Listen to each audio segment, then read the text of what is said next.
సంగీత సాహిత్య సమలంకృతే.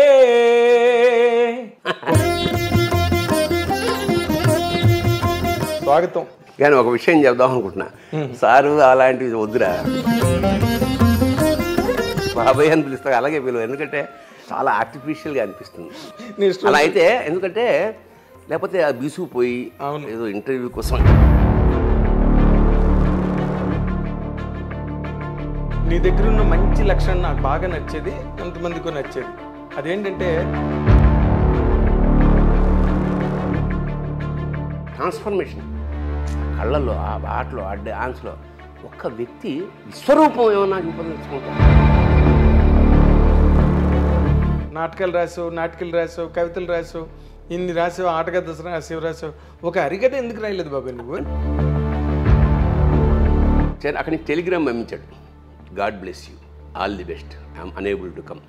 మా గుండెలో రాయబట్టి అదే అదే గంగ కరుణాంతరంగ దివి నుండి దిగి వచ్చెను పాపము కడు గంగ, రంగని పాదాల కింద పుట్టిన ఆ గంగ, లింగని తల మీది కెట్లు పారే విచిత్రంగా. ఈ ఐశ్వర్యం, బులాలు, భూములు, కొంపలు అవి కావు. వాళ్ళకి లభించినంత ప్రాచుర్యం కానీ, వాళ్ళకి లభించినంత హీరో వర్షిప్ ఇంకో రైటర్కి ఉన్నదంటే ఏదో కట్టగట్టుకుని కావాలని ఇక్కడ పుట్టినట్టే అలా పుట్టారు. అంత మృదువుగా, అంత సున్నితంగా ఉండే ఈ ధ్వని నేను వాయిస్తుంటే రంపంతో కోస్తే పుట్టు రాలుతున్నట్టుండేది. ఆటగదరా శివ, ఆటగద కేశవ, ఆటగదరా నీకు అమ్మతోడు. అమ్మతోడు అంటే ఏమిటి ఇక్కడ? నాటకం ఏంటి సబ్జెక్టు? ఇది ఎక్కువైపోయింది, ఇది మనమే రాసుకుందామని మొదలెట్టా. నాటిగా ఇది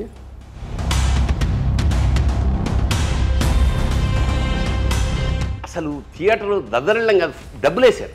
అవును, నాకు గుర్తు. రంగస్థలం మీద డబ్బులు వేశారు. కానీ ఇక్కడి నుంచి సినిమాల్లోకి రావడం అన్నదే విపరీతమైన ఆకలి. ఎట్లా ఇండస్ట్రీకి వెళ్ళాలి? ఇప్పటికీ మాట్లాడుకుంటారు తెలుసా, నా చెల్లికి పెళ్ళి కావాలి మళ్ళీ అలా. నీ స్వయంకృతాపరాధాల వల్ల నువ్వు కెరీర్లో మిస్ అయింది ఏదైనా ఉందా? తాలుగా లేదమ్మా, కంచంలో భోజనం పెట్టలేదు సార్, అది వెయిటింగ్ మీకోసం షాట్. ఒక ఆకలి, ఇరిటేషను. ఏమైనా ఎప్పుడు మేము 7 అంటే 7కు ఉంటాం కదా, అనకూడని మాటే అన్న. అతను హర్ట్ అయిపోయి అక్కడికి జపాన్కి వెళ్తేప్పుడు ఎలా ఉంటాడు, చిన్న నిక్కరు ఇదే కదా. నేను అలా రోడ్డు మీద నేను ఇలా వెళ్తుంటే ఎవడో ఒక చౌకీదార్ బాహుబలి అన్నాడు.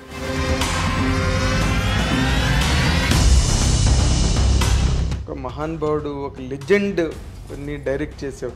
షార్ట్ కట్ చెప్పడం మర్చిపోయాడంటే నేను వెళ్ళకూడదు అనుకునేవాడు. అలా ఆ సినిమాకి 3 సార్లు చెప్పింది. అవునా?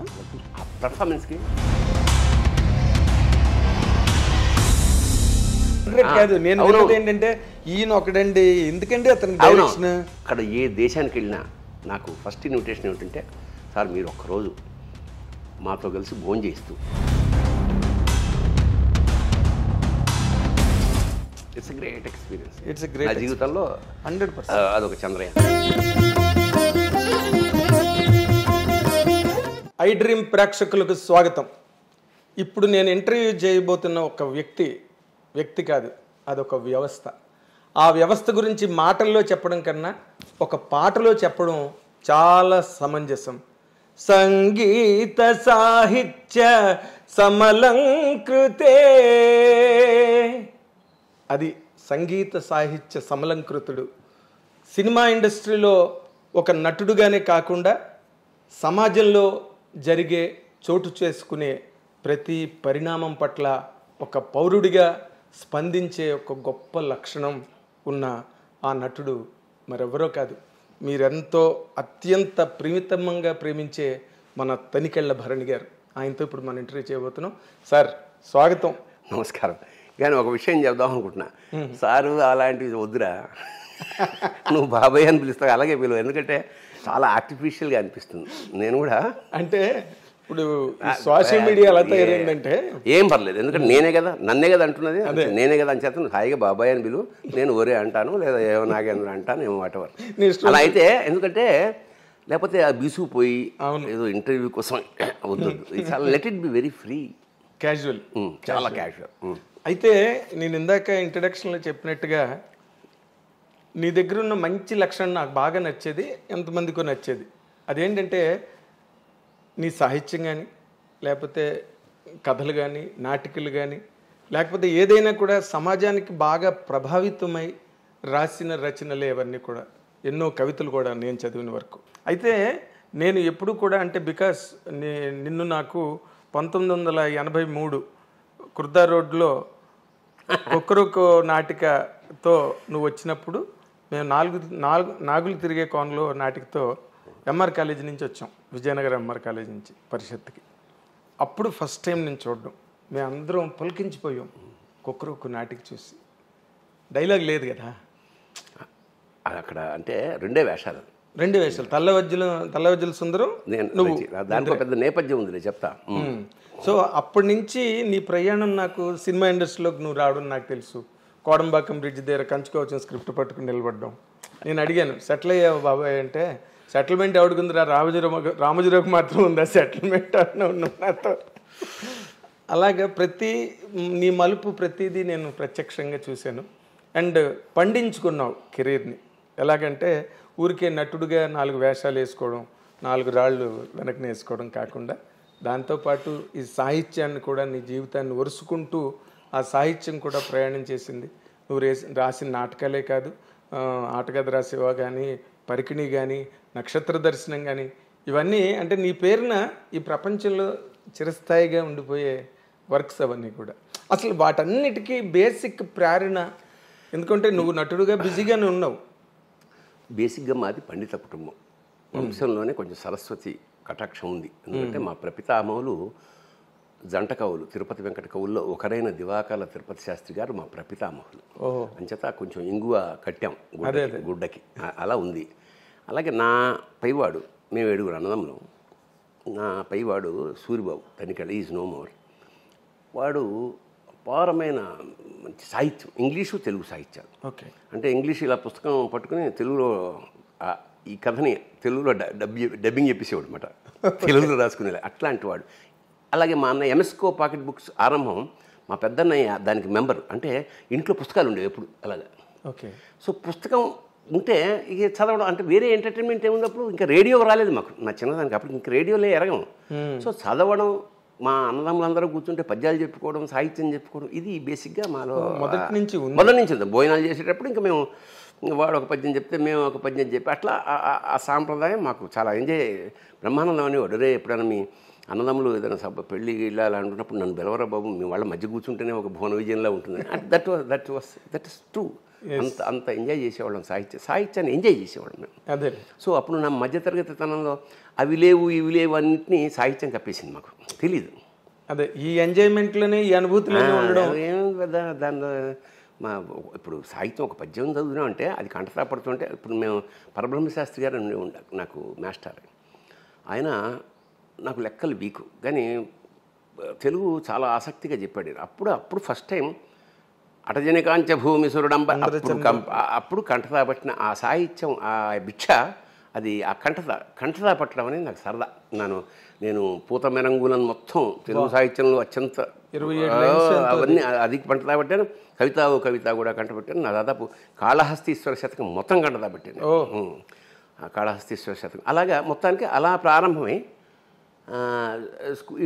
ఇంట్లో ఉన్న సాహిత్యం అలా ఇంటర్మీడియట్ నుంచి అక్కడ కాంపిటీషన్, నాటకాల కాంపిటీషన్ జరుగుతోంది.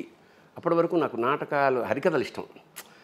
హరికథ ఎందుకంటే నాకు హరికథ అంటే చాలా ఇష్టము, చాలా గౌరవం కూడా. ఎందుకు గౌరవం అంటే, ఒక వ్యక్తి అక్కడ కథ మొదలెట్టాక అది భారతమోనో రామాయణమోనో రామాయణం అనుకుందాం, ఆడే రాముడు, ఆయనే సీత, ఆయనే లక్ష్మణుడు, ఆయనే ఆంజనేయుడు, ఆయనే వాలి, ఆయనే జటాయు, ఆయనే రావణాసురుడు కూడా ఒకటేగా, వన్ మ్యాన్ షో. పైగా భరతనాట్యంలాగా ఇక్కడ రాముడు వచ్చి అట్లా రాముడు, ఆ ట్రాన్స్ఫర్మేషన్, ఆ కళ్ళల్లో, ఆ ఆటలో, ఆ డాన్స్లో ఒక్క వ్యక్తి విశ్వరూపం ఏమన్నా చూపదలుచుకుంటే హరికథ నాకు తెలిసి. అందుకని నాకు ఆదిభట్ట నారాయణ దాస్ గారి పేరు తలుచుకుంటే అసలు పులకిస్తుందన్నమాట ఒళ్ళు. ఒక్క వ్యక్తి అబ్బాయి ఎలా ఎలా రసాప్లావిత కథ చెప్పేస్తున్నాం, మనం వెళ్ళిపోతున్నాం, అన్ని పాత్రలు చూసేస్తున్నాం, సినిమా అయిపోయింది, బాహుబలి చూసేసాం. తర్వాత పాపం మళ్ళీ మామూలు చిన్న హరికథ, ఆ దక్షిణ, ఆ తాపత్రయం. అంచేత నాకు హరికథ అంటే అపారమైన గౌరవం. That made me actor. ఆ నటన కానీ రచన కానీ ఏదైనా సరే దానికి బేస్ మాత్రం హరికథ. అక్కడి నుంచి మెల్లిగా ఇదైతే దాన్ని ఇమిటేట్ చేస్తుండే ఇంటికి వచ్చి ఓ బుట్టెట్టేసుకుని, ఆ వావిలాకులు ఉండేవి అప్పట్లో మా రైల్వే క్వార్టర్స్లో. ఆ వావిలాకులు దండ వేసుకుని, చిన్న లుంగి కట్టుకుని, చెమట అని బొగ్గులు వేరడానికి చెమట ఇప్పుడు జనానికి తెలియదు ఇలా అంటే, దానితో సౌండ్ వచ్చేది చక్ చక్. అవును, అతను ఏం చెప్పాడో దాన్ని ఇంకోలాగా మరి ఏం చెప్పాడో నాకు గుర్తులేదు. పిల్లలందరినీ పెట్టుకుని నేను హరిదాస్లాగా. సో అట్లా నటన, సాహిత్యం అట్లా అబ్బింది నాకు. సరే అక్కడి నుంచి కాలేజీ రాగానే కాంపిటీషన్. అప్పట్లో కాలేజీ నాటకం అంటే జంజాల గారిది లేదా ఆది విష్ణు. కాకపోతే ఇద్దరు దాంట్లోనూ ఆడవేషాలని మాకంత స్తోమత లేదు మా టీంకి. అదే కొంచెం మధ్యతరగతి టీం అది. మిగతా వాళ్ళందరికీ హీరోలు, మ్యూజిక్ పెట్టుకునే. సో అప్పుడే మా నాన్న రిటైర్ అయ్యి మేము అద్దె ఇంట్లోంచి వచ్చాము. రైల్వే క్వార్టర్స్ లాంటి అపారమైన విశాలమైన సామ్రాజ్యం నుంచి మధ్యతరగతి దీంట్లోకి వచ్చాం, అద్దెంట్లోకి. అదేంటి నీళ్ళు ఎక్కువ పడుతున్నారు, గోడకు మేకు కొట్టారు, లైట్ అప్పుడే, ఇవన్నీ కొత్తగా మాకు. అది కదా రైల్వే క్వార్టర్లో మీరే రాజులు మహారాజులు. ఇదేంటిది, ఇవన్నీ అనుభవాలతో అద్దె కొంప అని నాటికి రాశాను. నేనే డైరెక్షన్, నేనే యాక్టర్. అది సంఘీ కాలేజ్ ఆఫ్ కామర్స్లో బీకాంలో నాటకం వేసేటప్పటికి మాకు ఉత్తమ ప్రదర్శన. ఉత్తమ ప్రదర్శన మాకు ఆ నీరాజనం అందరు చప్పట్లేదా ఆకలిగొన్న కళాజీ పచ్చభాష అంతే. ఇంకా అంతే. అక్కడి నుంచి మనం ఏదో ఇది కాదన్నమాట, మనలో ఇంకోటి ఏదో ఉంది అని ఇంకా వెతుకుతున్నాం. ఇంకా మనం అక్కడికే ఫస్ట్ టైం ఇంకా అందరం ఎవరైతే నాటకం వేసామో అందరం కూర్చుని నవీన కళామందిర్ అని ఒకటి స్టార్ట్ చేసి దీన్ని చీఫ్ గెస్ట్ అవని పిలుద్దాం అంటే, ఆ పక్కనే దగ్గరలో రాళ్లపల్లి ఆర్వి నరసింహారావు గారు అని ఉండేవారు. ఆయన మా గురువుగారు రాళ్లపల్లి వెంకట నరసింహారావు గారు. ఆయన దగ్గరికి వెళ్ళి రిక్వెస్ట్ చేసి ఇట్లా సరిగ్గా ఆయన పెళ్ళై 16 రోజులు పండగ కూడా అవ్వలేదు, దాదాపు 13 రోజులు 12 రోజులు అయిందంతే. ఆయన ఇంటికి మెట్లు ఎక్కుంటూ ఇలా చాలా పొడుగా మెట్లు ఉండేవాడు. ఒక వంట స్తంభంలా దాంట్లో వెళ్ళాం. ఇంకా అవికి ఇంకా పసుపు తాడు ఇంకా ఆ తిక్కుగా ఉంది. అయ్యా ఇట్లా మేము సమాజం వ్యవహరిస్తాం, మీరు వచ్చి అక్షింతలు ఆశీర్వదించాలి. సరే వచ్చి పరిచయం అయింది. ఏదో మా స్థాయికి బూంది చాయ్ తోటి నాటకం. ఇంకా మేము చిన్న స్కిట్స్ లాంటివి ఇప్పుడు వస్తున్నాయి టీవీల్లో, అలాంటి స్కిట్స్ తయారు చేసి జబర్దస్త్ స్కిట్స్. 8 నంబర్ గల్లీ, మా సీతాఫలం మండికి వెళ్ళే దారిలో 8 నంబర్ గల్లీలో మా తొలి ప్రదర్శన జీవితంలో. మా అంతటా మేము రాసుకుని, మేము మేకప్ వేసుకుని మేము చేసుకుని వెళ్ళేటప్పటికి అక్కడ వాడు ఎవడైతే ఉంటాడో ఆర్గనైజరు ఒక ఇంతలావు తెర కట్టేసాడు ముందు. ఇదేంటను అంటే, మీరు వేస్తారు కదా, మేము వేయడం అంటే నాటకం అట్లా వేస్తే అది స్క్రీన్ కాదే, సినిమా కాదు, ఇది నాటకం అంటే ఏం చేయాలండి, తీసే బాబు అన్ను. తీసేసాం. ఇంకా మేము మొదలెట్టాం. అంటే to be frank it is a slapstick comedy. Slapstick అంటే మన చార్లీ చాప్లిన్ లాగా సెటిల్ కామెడీ కాదు, ఊర కామెడీ. అదే అరటిపండు తొక్కేసారు లారెన్ హార్డీ యాక్చువల్గా. అసలు స్లాప్స్టిక్ అంటేనే వాళ్ళు కర్ర ఇలా విరగ్గొట్టి వెదురుని ఇలా 4 ముక్కలు కొట్టేసి జోకర్లు పెట్టుకుంటారు. సరే అది ఇలా కొడితే చిల్క్ సౌండ్, ఎక్కువ దెబ్బ తగలగానే sound. That is called slapstick, cheap comedy.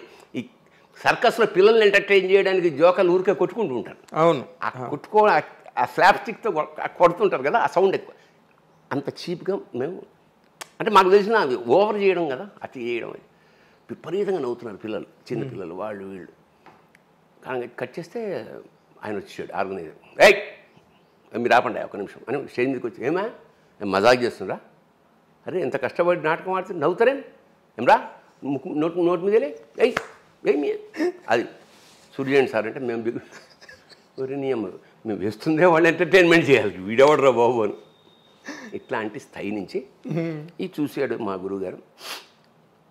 సరే ఓకే, ఆర్టిస్టులు పిల్లలు పనికొస్తారు అంటే యాక్చువల్గా టు బి ఫ్రాంక్ మా గురువు మీద కోపం వచ్చింది. ఎందుకంటే మాకు ఆయన నాటకాలు వేసుకుంటూ వెళ్ళిపోతున్నాడు, మేము ఇక్కడ ఆర్టిస్టులు సమాజం మొదలెట్టే చిన్న చిన్న వేస్తున్నాం, మాకు ఎంటర్టైన్మెంట్ ఇవ్వడే, మాకు ఏదైనా అవకాశం ఇవ్వడా అని చెప్పేసి మేము ఇలాగ చిన్న చిన్న మొదలెట్టేసాం. ఆ ఫోటోలు తీయడం అవన్నీ మెల్లిమెల్లిగా ప్రచారం అయిపోయింది. ఇంకా దీన్ని ఏమంటారు, నవరాత్రులు అప్పుడు 9 days బిజీ మేము. ఎక్కడ పడితే కారులో ఎక్కించుకుని తీసుకెళ్ళిపోయి ఒక చోట కాబట్టి అది ఒక లోకల్గా వీడు లోకల్ ఫేమస్ అయిపోయింది. అయితే మా గురుగారు గుర్తించారు, టాలెంట్ ఉంది కానీ this is not the right way of expression అని చెప్పి ఆయన మమ్మల్ని నాటకాలకి ఆరంభించి ఫస్ట్ ముగింపు లేని కథ. అప్పుడు నాకు దాదాపు 23 ఏళ్ళు. నేను 80 ఏళ్ల ముసలివాడి పాత్ర. దాదాపు 100 షోలు వేసానండి. 100 ప్రదర్శనలు వేసాం. ఆల్ ఓవర్ మా ఢిల్లీ వెళ్ళాం, కలకత్తా వెళ్ళాం, కేరళ వెళ్ళాం. All over India all over ఇండియాలో తెలుగు నాటకం అంటే తమిళ నాటకాలు అంటే వేల సంఖ్యలో ఉంటుంది, తెలుగు నాటకం 100 సార్లు ఇవ్వడం చాలా గొప్ప. అందులో ఒక్కసారి 99 ప్రదర్శన ఆయన రాలా. అప్పుడే మేము ఆయన్ని చెన్నై పంపాం మేమందరం, స్త్రీ అనే సినిమా కోసం. నాటకం రైల్వే కళా పరిషత్లో నాటకం, అది దాని పేరు ముగింపు లేని కథ, జీవన్ముఖుడు అని కలిసి నాటకం. 2 గంటల నాటకం. 2 గంటల్లో కనీసం గంట సేపు ఆయనే మాట్లాడతాడు. ఇప్పుడు ఆయన ఇంకో 1 weekలో రావాలి, అక్కడి నుంచి టెలిగ్రామ్ పంపించాడు, God bless you, all the best, I'm unable to come, షూటింగ్లో ఉన్నానని. మా గుండెలో రాయబడిపోయింది. ఎంట్రీ ఇచ్చేసాం. రైల్వే కళారంగం ప్రెస్టీజియస్. నేనేమో తాత వేషం, మల్లాది విజయలక్ష్మి గారు ఆవిడ భార్య వేషం అన్నమాట, రాళ్ళపల్లి గారు. అందరూ మాట్లాడుకోరే నువ్వేసేరా అంటే మా గురుగారు మంచి సాంప్రదాయం ఏంటంటే ఎవరు రాకపోతే ఆ వేషం పక్క వాళ్ళతో వేయించేవాడు.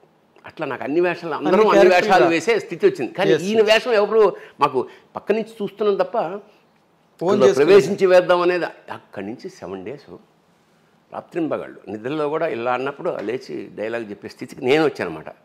ఇంకా నాటకం ప్రదర్శన.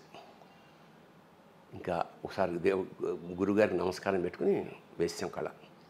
కట్ చేస్తే అందరూ బాగుంది, అన్ని నాటకం ఉత్తమ ప్రదర్శన వేరే దానికి వెళ్ళిపోయింది. అంటే రాళ్ళపల్లి గారి స్టాండర్డ్ లేదుగా మరి టీంలో. ఉత్తమ నటుడు తనికేళ్ల భరణి ఆయన వేషం నేనేసి తర్వాత అది ఆ కప్పు ఏదైతే ఇచ్చారో తీసుకెళ్ళి ఆయన పాదాల ముందు పెట్టి, సార్ ఇది మా గురుదక్షిణ అండి, ఎంతకన్నా మేము చెప్పాం అట్లా. అయితే ఇప్పుడు చిన్న పాయింట్ ఇందాకలా నువ్వు చెప్తున్న దాంట్లో నాకు హరికథ నీకంత ప్రభావితం చేసి నిన్ను అంత ఇష్టపడే ఆ హరికథ నువ్వు ఇన్ని రాసావు, నాటకాలు రాసావు, కవితలు రాసావు, ఇన్ని రాసావు, ఆటకథ రాసావు, ఒక హరికథ ఎందుకు రాయలేదు బాబాయ్ నువ్వు? అంటే ఒకటి హరికథ రాయడానికి రెండో ఏంటంటే వాడికి నేను అది వేయగలిగిన కెపాసిటీ మనం వేయలేము. సంగీత సాహిత్య సమలంకృతం అంటే హరికథ, ఎందుకంటే వాడు డ్యాన్స్ చేయాలి. ఒకటి కాదు, వాడు సమస్త కళారూపాల సమాహారం, వాడు డ్యాన్స్ రావాలి, చిడతలు కొట్టాలి, కరెక్ట్గా టైంకి ఎక్స్ప్రెషన్స్ ఇవ్వాలి, ఈ సంగీతంతో బ్యాలెన్స్ అవ్వాలి. ఇన్ని ఎవరికి అవుతుంది? అదే అంటున్నా. అంచేత అది అసాధ్యం. పైగా నేను రాశాను, ఎవరు వేస్తారు? నేనే వేయాలి, మనకు అన్ని విజయాలు రావే. హరికథ నువ్వు నటించకపోయినా బట్ నీకున్న ఆ స్వారస్యం అంటారే. నేను అదే నాకు అర్థమైంది. హరికథ రాయడానికి నాటకం ఎందుకు రాస్తాం, ఎవడన్నా వేయాలి. పాట ఎందుకు రాస్తాం, పాట ఎప్పుడు పూర్తవుతుంది, ఎవడన్నా పాడినట్టు, అంతే కదా, రాసి ఉపయోగం ఉంది. అట్లాగా దేన్ని.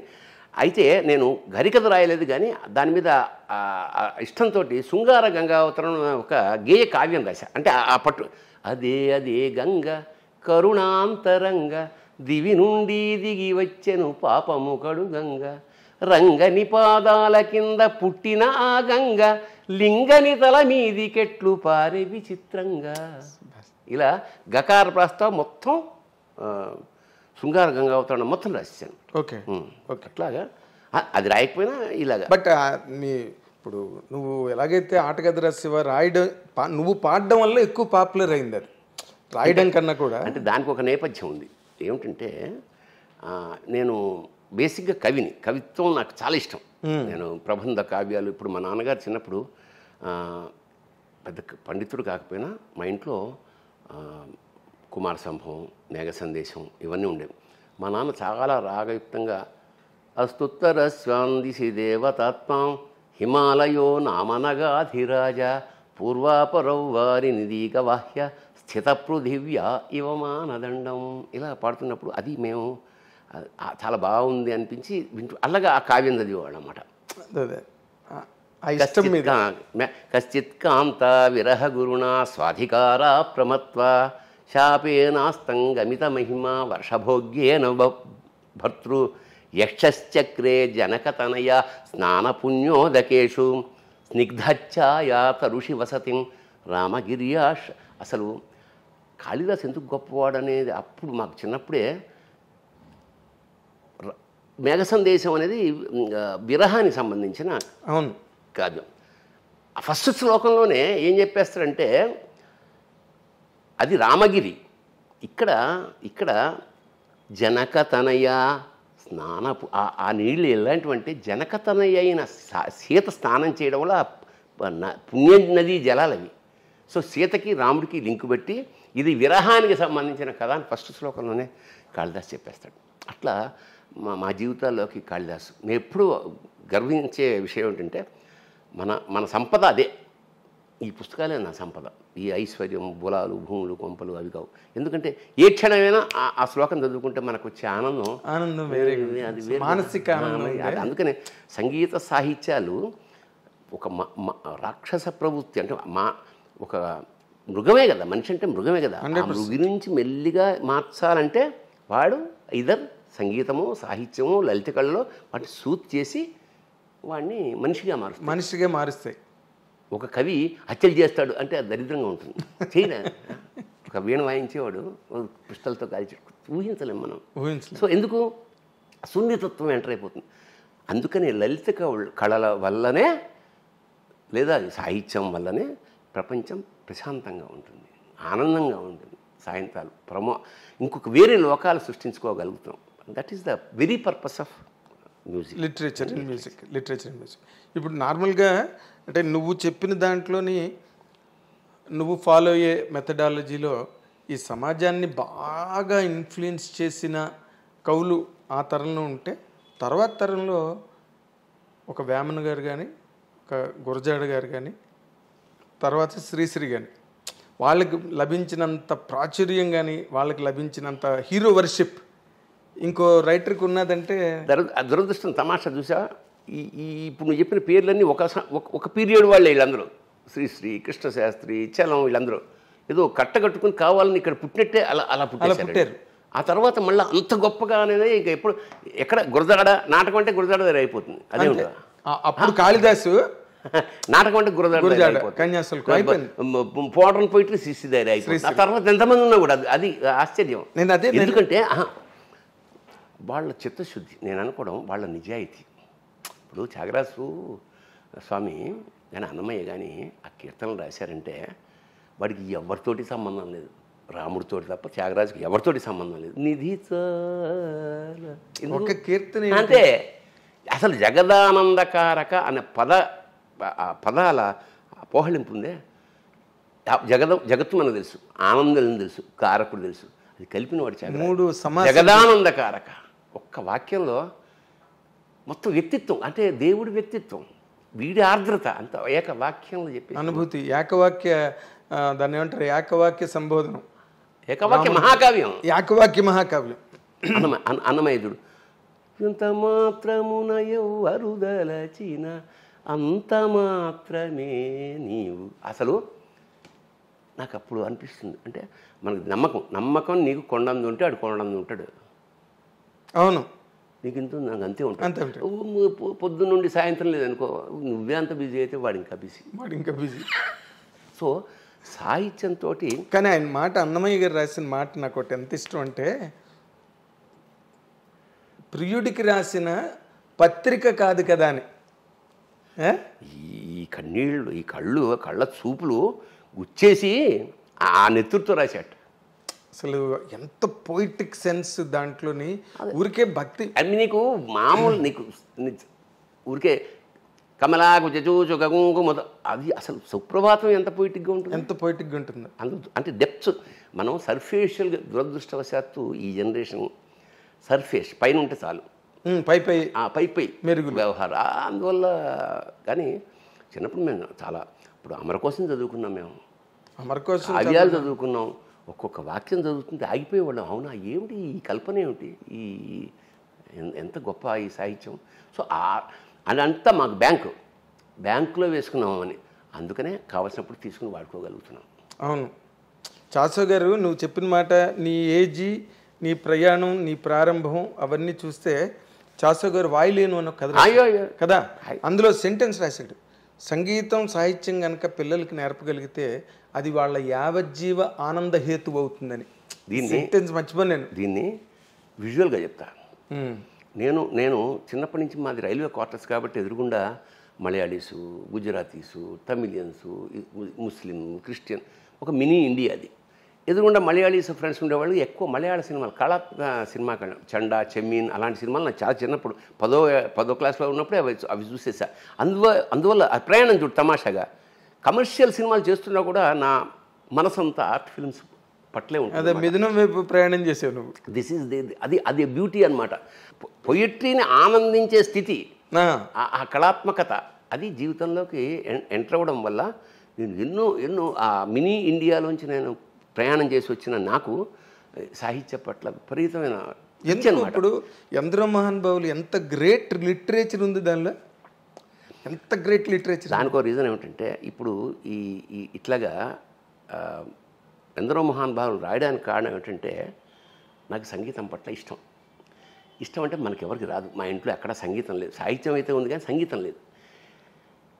సరిగ్గా నా ఇంటర్మీడియట్ ఆ ప్రాంతాల్లో గరిమెళ్ళ నరసింహారావు గారు, ఎస్ జానకి గారు బావగారు, వాళ్ళ అక్క సీతాఫలమండిలో ఉండేది. ఆయన అన్నమాచార్య కళాపీఠం ఏదో పెట్టాడు. ఆయన పెడితే అందులో అన్ని కోర్సులు, మృదంగం, వయలిను.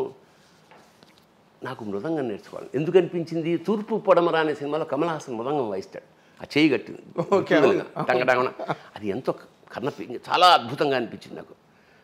నేర్చుకుంటే మృదంగం నేర్చుకోవాలని నేను గరిమెళ్ళ నరసింహారావు గారి దగ్గరికి వెళ్ళి 10 రూపాయలు ఎంత అప్పుడు అంతే, పెద్దయినా చాలా పెద్ద అమౌంట్ అక్కడ. సరే వెళ్ళి ఫండ్, ఇది నేను 70s సంగతి చెప్తున్నా.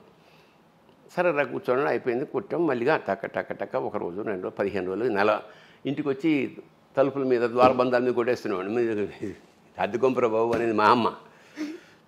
అంతా సజావుగా సాగుతుందన్న క్రమంలో మా గురువుగారు కూర్చోబెట్టి నరసింహారావు గారు, రే 2 ఏళ్ళు 4 ఇంతే లెక్క, ఇలాగా 2 3 6 మృదంగం లెక్కలు అవి ఇవి ఒకటే అన్నాడు. నా గుండెలో రాయబడింది, నాకు లెక్కలు రావు. ఇప్పుడు 3 3 ఆడినా అప్పుడు 12 12 ఎంత అంటాడేమో అని చెప్పి అది మానేశాను. సో మృదంగం అలా ముట్టుకుని మానేశాను. తర్వాత బ్రహ్మానందం గారైనా ఒక ఆయన ఉండేవాడు, మన బ్రహ్మానందం గారు వైలినిస్ట్, ఆయన దగ్గర కొన్నాళ్ళు వైలిన్ నేర్చుకున్నా. ఆ తీగల మీద ఆయన ఇలా వాయిస్తుంటే అంత మృదువుగా, అంత సున్నితంగా ఉండే ఈ ధ్వని నేను వాయిస్తుంటే రంపంతో కోస్తే పొట్టు రాలుతున్నట్టు ఉండేది నిజంగా. ఇంకా మనకి సంగీతం రాదు అని నిర్ణయించుకున్నాక ఇక పెళ్ళయి పిల్లలు పుట్టిన తర్వాత వాళ్ళకి 5 ఏళ్ళు అప్పుడు ఇదే ఇంట్లో రమణమూర్తి అని ఒక ఆయన వచ్చాడు నా దగ్గరికి. సార్ నాకు సంగీతం వచ్చండి, నేను బేసిక్గా లాయర్ని, నాకు సినిమాలో ఏమైనా అవకాశాలు మ్యూజిక్ డైరెక్టర్గా. అది చూద్దాంలేండి కానీ ముందు ఓ పని చేయండి సార్, నాకు సంగీతం అనుకున్నాను, నాకు రాలేదు, మా పిల్లలకి ఏమైనా నేర్పండి అన్న. నాకు నేర్పడం రాదు సార్, నాకు మీకు ఏమొస్తే అదే నేర్పండి అన్న. సరే పాపం ఒప్పుకున్నాడు ఆయన. పొద్దున్న 6 గంటలకు ఇక్కడే ఉండేవాడు, 6 గంటలకు వచ్చేవాడు. ఆయన వచ్చాక పిల్లల్ని లేపి మొహం కడిగి పాలు తాగేవాడు వచ్చేవాడు 7 అయ్యేది. ఎన్నాళ్ళు ఇట్లా ఆయన వచ్చా, మీరు 7ంటికి రండి, పర్లేదు సార్ పొద్దున్నే వస్తా అట్లా. వాళ్ళు ఒకవేళ 7ంటికి వస్తే వీళ్ళు 7ంటికే లేచేవారు. అందుకని నేనేం చేశానంటే ఇంకా ఖాళీగా ఉండడం ఎందుకు నేను నేర్చుకోవడం మొదట. ఓకే 6 to 7 వాళ్ళకి రాలేదు కానీ నాకు సంగీతం వచ్చింది. ఇది నేను ఇక్కడ కూర్చుని 6 గంటలకు మొదలెడితే ఒకవేళ షూటింగ్ లేదనుకో, టిఫిన్ చేసి మళ్ళీ లంచ్ మధ్యమావతి రాగానే 7 గంటలు ప్రాక్టీస్ చేశాను. అబ్బా, మీ ఆటగది రాసే మధ్యమావతి దానికోసమే. ఇది కార్యకారణ సంబంధం ఏంటంటే ఈ రాగం వంట పట్టేసి అస్థిగతం అయిపోయింది అన్నమాట. అది వచ్చేసి ఒకరోజు సడన్గా ఈ మన శబరిమలై శఖరం కూలి తెలుగు వాళ్ళు పోయారని అనగానే నాకు ఆ రాగం నాలో వెంటాడుతుంది కదా. అవును. అది దేవుడి దగ్గర కూర్చుని ఆటగదరా శివ అట్లా మనసులో ఆటగద కేశవా అని వచ్చిన తర్వాత ఏమిటిది, క్రీడార్థం సృజసి ప్రపంచమఖిలం అన్నారు ఆదిశంకర్లు. ఏమిటయ్యా ఆట, ఇలా చంపేయడం ఏమిటి అని చాలా బెంగతో అలాగా ఆటగదరా శివ ఆటగద కేశవా ఆటగదరా శివ ఆటగద కేశవ ఆటగదరా నీకు అమ్మతోడు. అమ్మతోడు అంటే ఏమిటి ఇక్కడ, శివశక్త్యాయుక్తో యది భవతి భక్త ప్రభావితం. అమ్మ శివుడు లేకుండా అమ్మవారు లేకపోతే అదే అమ్మతోడు అంటే అదే అమ్మతోడు కాదు, అమ్మతోడు. అమ్మతోడు ఆటగదరా శివ అదే అమ్మతోడు కూడా నీకు ఆటగద కేశవ ఆటగదరా శివ ఆటగద కేశవ ఆటగదరా నీకు అమ్మతోడు ఆటగదరా శివ ఆటగద గణపతిని తిరిగి బతికించేవు కళ్ళు మోయుట మొదటి ఆట నీకు. మళ్ళీ ఆటగద మాయకే మాంగళ్యమును గట్టి కామదహనము సయ్యాట నీకు. ఆట బ్రహ్మకు సృష్టి అంతమే నీ దృష్టి విష్ణుమాయలు కూడా ఆట నీకు. ఆట చదువుల తల్లి ఆట బంగారు వల్లి ఆట చదువుల తల్లి ఆట బంగారు వల్లి ఆటగద శ్రీచక్ర సంచారిణి ఆటగదరా శివా ఆటగద కేశవా. ఇది అదే రాగంలో ఒక 22 రోజులు జ్వరం. జ్వరం అంటే ఎక్కడ వచ్చినా అదే అదే అదే అదే ఫేవరెట్. రాత్రి పొద్దున్న నైట్ రాత్రి పక్కన ఇది పుస్తకం పెట్టుకుని పెన్ పెట్టుకుని పడుకునేవాడు అనమాట. ఓ రాత్రి వెళ్ళొస్తే వేసేసి మావిడికి భయం వేసేసింది. లేదు పిచ్చెక్కింది. ఏమిటండి ఇలా పిచ్చెక్కినట్టు ఇలా అయిపోతున్నారు మీరు ఏదంటే, ఒకవేళ నిజంగా శివుడి పిచ్చి ఎక్కితే అంతకన్నా కావాల్సింది ఏమిటారు. మొత్తానికి అది 125 రాక రాసి దాన్ని 108కి ఎడిట్ చేసి అదే కదా 108 చేసి వేటూరి సుందరరామూర్తి గారు తీసుకెళ్ళి పులకించిపోయినా చాలా చాలా చాలా బాగుంది ఆయన అని ముందు మాట రాశాడు. మాడుగుల నాగం శర్మ సంస్కృతంలో దానికి ముందు మాట రాశాడు. జొన్నవిత్తుల రామలింగేశ్వరరావు రాశాడు. అన్నయ్య సీతారామ శాస్త్రి ఒక పాట రాశాడు ముందు మాటగా ఒక పాటే రాశాడు. నాకు బాపు గారికి వినిపించా. పరమాద్భుతమైన బొమ్మేసి పంపాడు.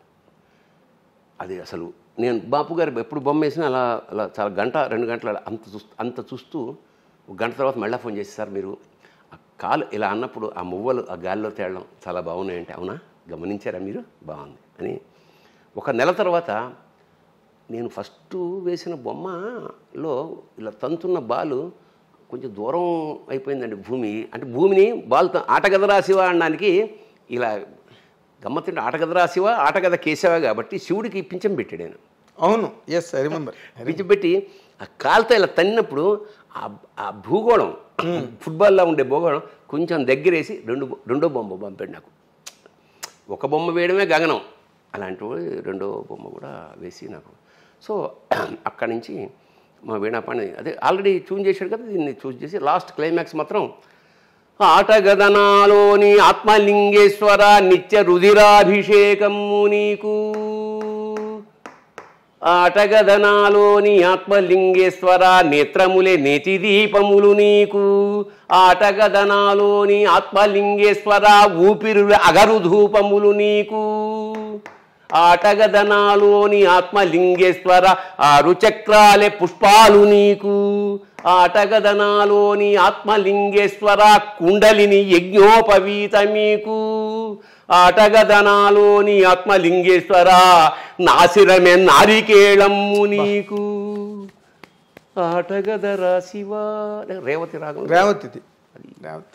అదే అది రావణాసురుడు వేదాల్ని స్వరపరిచినప్పుడు రేవతితోనే స్వరపరిచాడు.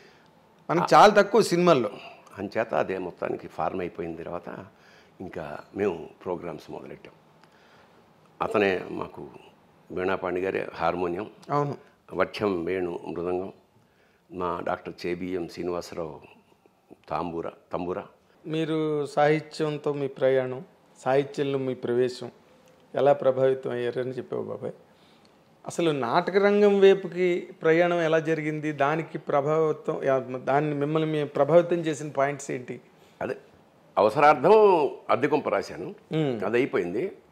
గురుగారితో నాటకాలు. అవసరార్థం అంటే అద్దెకొంప అని మన కాలేజీలో నాటకాలు రాయమన్నారు, నాటకాల పోటీ కోసం రాశావు. అప్పుడు అయితే జంజాల్ది లేదా ఆది విష్ణు లేదా అతిల్ కృష్ణ, నాకు అక్కడ దాకా లేదు. అవును, ఇక్కడ వాళ్ళు కదా. అవును, ఇంకా ఏముందిలే మా ఎక్స్పీరియన్స్తో నేను రాసేసాను. అది ఉత్తమ. తర్వాత అదే రాళ్లపల్లి గారి పరిచయం, అదే అక్కడి నుంచి అయిన తర్వాత రాళ్లపల్లి గారు సినిమాకి రంగానికి వెళ్ళిపోయాక మా పరిస్థితి ఏమిటి? మురళీ కళా నిలయం రాళ్లపల్లి గారు పెట్టింది, ఆదర్శ యువభారతి, మన నమ్మూరు వీరన్నాథ్, దేశరాజ హనుమంతరావు, వీళ్ళందరూ ఉత్తమ ప్రదర్శనలు తీసుకుంటుంటే మా రవీంద్ర భారతి మెట్ల మీద కూర్చుని ఏడ్చేవాళ్ళం. మా గురువుగారు వెళ్ళిపోయాడు, రాసేవాళ్ళు లేడు. అప్పుడు గంటి బాబ్జీ అని నా ఫ్రెండ్, వాడని నువ్వేరా అయిరా ఇదొకటి ఎమర్జెన్సీ. మేము వేరే రచయితల దగ్గరికి వెళ్ళాం. నాటకం ఏంటి సబ్జెక్టు, ఇది ఎక్కువైపోయింది, ఇది మనమే రాసుకుందామని మొదలెట్టా. ఎమర్జెన్సీ ఒక సెటైర్, పొలిటికల్స్. నాకు పెద్ద పాలిటిక్స్ టచ్ లేదు, అయినా పొలిటికల్ సెటైర్. గార్ధభాండం టైటిల్, అంటే గాడిద గుడ్డు. సోషలిజం ఇక్కడ గాడిద గుడ్డు లాంటిది అని ఒక రాజు, ఒక మంత్రి, ఇట్లా దేశ రాజకీయ వ్యవస్థని రాజుల మీద ఆపాదించి నాటిక రాశాక మరి ఎవరు డైరెక్ట్ చేస్తుంది దీన్ని? తల్లావజల సుందరం ఉన్నాడు నా ఫ్రెండు. నేను అమృతవాణిలో పనిచేసా ఉన్నప్పుడు క్రిస్టియన్ కమ్యూనికేషన్ సెంటర్. అవును, ఇక్కడే మన మోండా దగ్గర కదా. అవును, మనోహర్ టాకీస్ పక్కన. అవును. వచ్చాడు సాయంత్రం. అతను ఆల్రెడీ పాపులర్ రంగస్థల దర్శకుడు. తల్లావజల. అవును,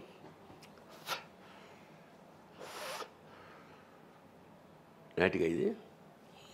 అవునా? ఏంట్రా బాబు ఇలా, ఇది ఏంట్రా అంటే 15 పేజీలు లేదు నాటికంటే, అది రాయి మళ్ళా. వాడు కూడా ఇదేంట్రా అంటే, సరే మొత్తానికి మళ్ళా రిహార్సల్స్. ఒక అందరూ బ్లాక్ డ్రెస్సే, అంటే దాని అన్ని ఇప్పుడు జనరల్గా కలర్స్ ఎలా ఉంటాయి? విలన్కి నలుపు, హీరోకి తెలుపు, విప్లవుడికి ఎరుపు, ఏమేం లేవు, అందరికీ నల్ల డ్రెస్సే డిజైన్ చేసాం. ఎందుకంటే సువర్ణాక్షర లిఖిత గత చరిత్రకి భావి ఉషస్సుకి మధ్య వర్తమానపు అంధకారమే గార్ధభాండం. అంధకారం కదా, నల్లటి సూర్యుడు. ఆ దేశంలో అన్నీ నల్లగానే ఉంటాయి. అది నాటకం ఫస్ట్ ప్రదర్శన. నేను అమత్యుడు, విలన్. ఖమ్మంపాటి సుబ్రహ్మణ్యం రాజు, సుందరం మేధావి. మేకప్ జరుగుతోంది. దేశరాజ హనుమంతరావు మంచి డైరెక్టర్ గారు, మంచి మేకప్ మ్యాన్ కూడా ఆయన. ఓకే. సో మేకప్ వేస్తున్నాడు. మా నాటకం మొదలైంది. అసలు ఓపెనింగ్ షాటే అక్కడ కింద అందరు కూర్చున్నాగా సెటిల్ అవ్వగానే కర్టెన్ ఇలా ఓపెన్ అవుతుంది కదా.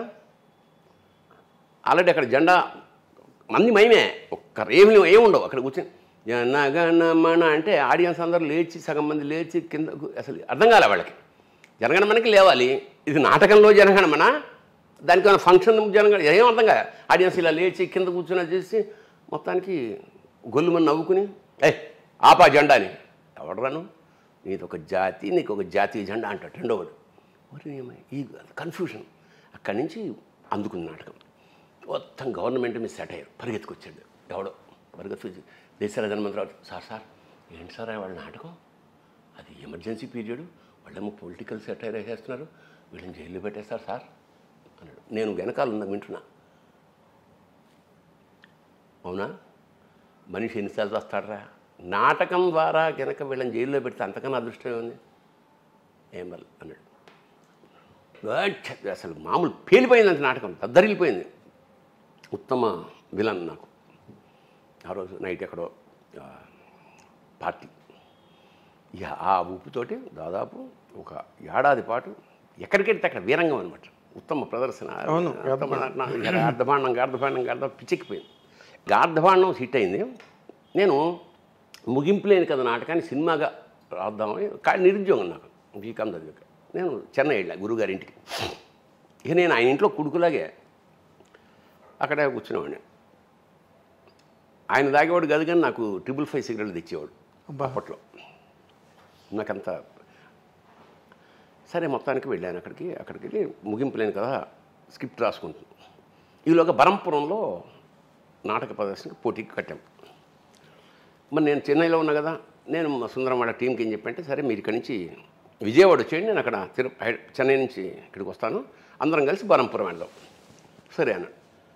కట్ చేస్తే నేను బయలుదేరి విజయవాడ వచ్చాను. అసలు ఏం అప్పట్లో ఈ ఫోన్లకి లేవు కదా, ఆ ట్రైన్లో వెతుక్కోవడమే వెళ్ళి వచ్చారా లేదా అని. మాకు మాడుగుల కృష్ణమోహన్ అని మా శిష్యుడు అనమాట, వాడు రైల్వేలో పనిచేసేవాడు. ఏరా మన వాళ్ళు ఎవరన్నా కలిసారా అంటే, ఎవరు రాలేదన్నా. అవునా, ఇదేంటని నేను మళ్ళీ హైదరాబాద్ వచ్చాను. వస్తే మా వాళ్ళు జ్వరం వచ్చి పడుకున్నాడు. సుందరం, ఏంటి సుందరం, మనం పరిషత్ అక్కడ కడుతుంటే ఒక్కటి రాలేదు, వాళ్ళకి చెప్పలేదు, మనం వాళ్ళు ఏమనుకుంటారంటే, ఏం చేయమంటావా, ఒక్క రోజు రిహార్సల్స్ రావట్లేదే అమ్మా. కానీ నాకు అక్కడ ఆల్రెడీ బరంపురం రాలేదు, ఇన్ఫామ్ లేదు. వాళ్ళు ఏమిటంటే ఇద్దరు దొంగ వెధవలు వీళ్ళు, ఆదర్శ భారతి వీళ్ళందరూ కలిసి, వాడు ఒకసారి వెళ్ళినప్పుడు వీళ్ళకి కొట్టేస్తాడు, ఇట్లా ఏదో బ్యాడ్ ప్రాపగండా. నాకు అసలు కాలిపోయిందన్నమాట, ఇంత కమిటెడ్గా మనం చేస్తుంటే ఇదా అని. సరే మళ్ళీ చెన్నై వెళ్ళిపోయాయి వెంటనే 2-3 రోజులు. వీళ్ళెవ్వరూ లేకుండా నాటకం రాద్దాం ఓకే అని 3 త్రిమూర్తులు, ఒకడు విష్ణు బ్రహ్మ మహేశ్వర తోటి మొదలెట్టి 3 రావట్లా. కట్ చేసి 2 వేషాలతో చేద్దాం, యోగి జోగి మొదలెట్టి మొత్తానికి 2 వేషాలతో ఏంటే అన్నాడు. రివైజ్ రాసేసి తయారు చేశాను, నేను సుందరం, అంతే. ఇంకెవరు లేడు ఆర్టిస్ట్. అంటే ఇంక తక్కువలతో బెడద లేకుండా అసలు ఎవరు ఉండకూడదు, డైరెక్టరు రైటరు ఇద్దరు ఆర్టిస్టులు. అదే మరి లలిత కళా సమితి రైల్వేస్ ఫస్ట్ ప్రదర్శన, ఉత్తమ experimental play, best experimental play first. సరే ఏదో గుర్తింపు. నెక్స్ట్ చిలకలూరిపేట తెలుగుదేశం కళా పరిషత్ ఫస్ట్ ఇయర్, ఎన్టీఆర్ పేరు మీద, సెకండ్ ప్రొడక్షన్. అక్కడి నుంచి మేము నెక్స్ట్ జిఎస్ఆర్ మూర్తి కళా పరిషత్ విజయవాడ రావాలి. నేను ఆలోచిస్తున్నా, ఏమిటిది ఇట్లాగా ఫస్ట్ టైం ఇది వచ్చింది, 2 సెకండ్ వచ్చింది, ఫస్ట్ రావాలంటే ఏం చేయాలి. అందులో సెంటర్లో వైట్ స్క్రీన్ ఉంటుంది, వెనకాల ఇటు కాషాయం స్క్రీన్ ఉంటుంది, ఇటు గ్రీన్ స్క్రీన్ ఉంటుంది. సెంటర్లో స్కల్ ఉంటుంది, అశోక్ చక్రం ప్లేస్లో సింబాలిక్గా ఇండియాలో జరుగుతున్న దానికి ఒక గ్రాడ్యుయేట్ టోపీ ఉంటుంది, శిథిలమైపోయిన మేధస్సుకి చిహ్నంగా, అంత సింబాలిక్ వే. మేమే తండ్రి కొడుకు, ఆఫీసరు, గుమాస్తా, విప్లవకారుడు, రాజకీయ నాయకుడు, ఇట్లా అన్నీ 2 వేషాలు మేము వేస్తాం కదా, 2 వేషాలు. భార్యాభర్త వేషం కూడా ఉంది అందులో. వెనక్కి వెళ్తాం. వెనక్కి వెళ్ళినప్పుడు వెనక్కి వెళ్ళి ఒక 1 2 3 4 శోభనం అయిపోయింది, గర్భంతో వచ్చేస్తాం. అట్లా శోభనం ఎలా చూపించాలి అనేది నాకు ఒక ఐడియా వచ్చింది. ఏం చేసాం, ఇప్పుడు ఇక్కడ స్క్రీన్ ఉంటుంది, అంటే నేను I will show it performance. ఒక్క నిమిషం, ఇది స్క్రీన్, ఇది స్క్రీన్ అన్నప్పుడు దీని వెనకాల ఇటు వచ్చేసాక అబ్బాయి నేను ఇలా బయలుదేరా, నా చెయ్యి, అమ్మాయి ఇలా బయలుదేరి ఇలా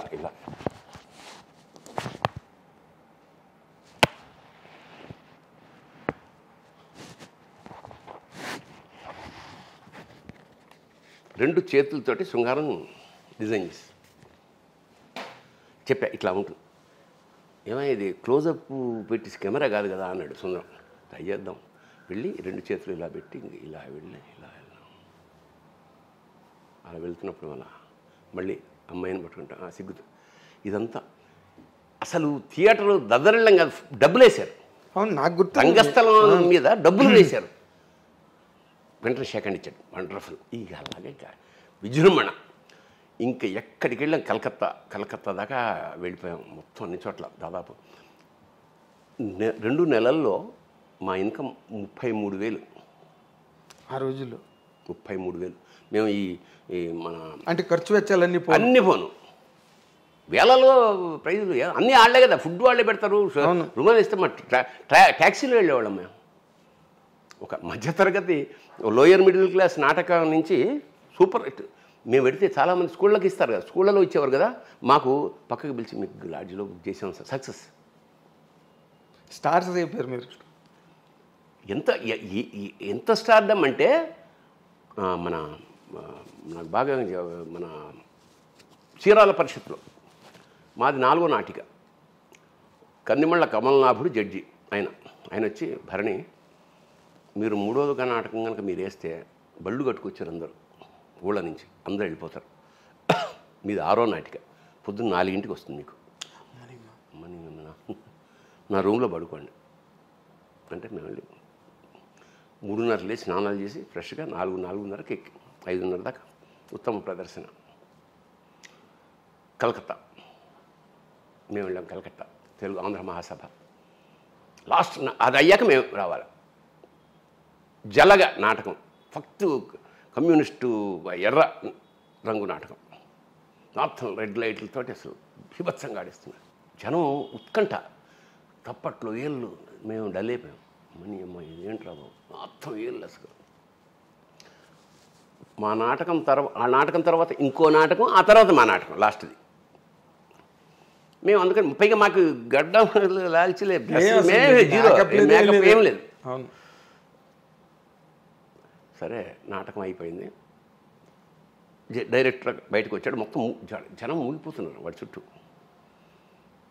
సార్ ఏంటి సార్ ఇది, ఏంటి సార్ అంటే బెట్టోను జాయబ్ సేన అని నృత్యరత్నావళిని మిక్స్ చేశాను అని అంటున్నాడు. అప్పుడు నేను పీజీ డిప్లొమా చదువుతున్నాం. మాకు తెలుసు ఏమిటో బెట్రాల్ భట్ ఎవరో, ఎలినేషన్ థియరీ ఏమిటో. నృత్యరత్నావళి కాదు, నృత్యరత్నావళి జాయబ్ సేన అని, ఎగ్జాక్ట్లీ అది మాకు తెలుసు.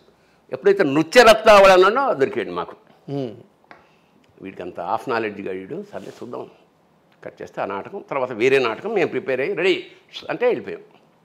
మాకల్లా ఈ చేపలు పట్టుకునే వైర్ ఉంటుంది, అది స్కల్కి కట్టాలి ట్రాన్స్పరెంట్గా, అదొక్కటే కట్టడం. వైట్ కాషాయం ఆ గుడ్డలు చుట్టేసి పెట్టేసాం. అవును, ఆడా.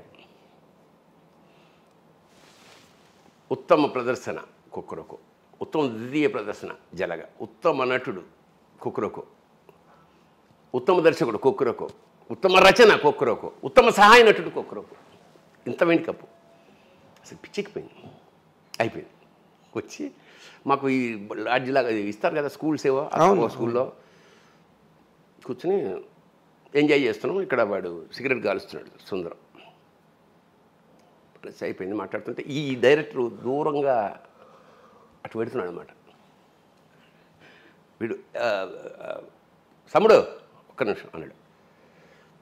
అప్పుడు ముందంతా మమ్మల్ని చాలా ట్రైన్ నా కొడుకులు అన్నట్టు చూశాడు కదా. వాడు ఆ రావడాన్ని నేను అబ్స్ట్రాక్ట్గా ఊహించుకుంటే ముక్కలుగా తెగిపోయి వచ్చి ఇక్కడికి వచ్చాడనమాట. ఎస్ బ్రదర్ అగ్గిపెట్టి ఉందా అని అడిగాడు. లేదు నాకు అలవాట్లేదు సార్. నేను వద్దు సుందు వద్దు ఏమన్నా అంటున్నాను నేను. వాడు ఏమనలే, అగ్గిపెట్టి ఉందా అన్నాడు. మళ్ళీ ముక్కలన్నీ అతుక్కుంటూ వాడు వెళ్ళిపోయాడు. అట్లా ఒక సంచలనం. ఇక ఇక్కడికి రాగానే మా వాళ్ళందరూ ఏడుపు. మీరే వెళ్తున్నారు, మీరే కొడుతున్నారు, మరి ఏం చేయండి, మీరేమో పరిస్థితి లేదు. ఈసారి 11 మందిని పెట్టి గోగ్రహణం, హిమబిందు. ఇంకా అక్కడ చిన్న విషయం. ఇంకా ఎక్కడికి వెళ్ళినా అసలు రేంజ్ వేరే. చెన్నమల్లేశ్వర అమలాపురం పరిషత్.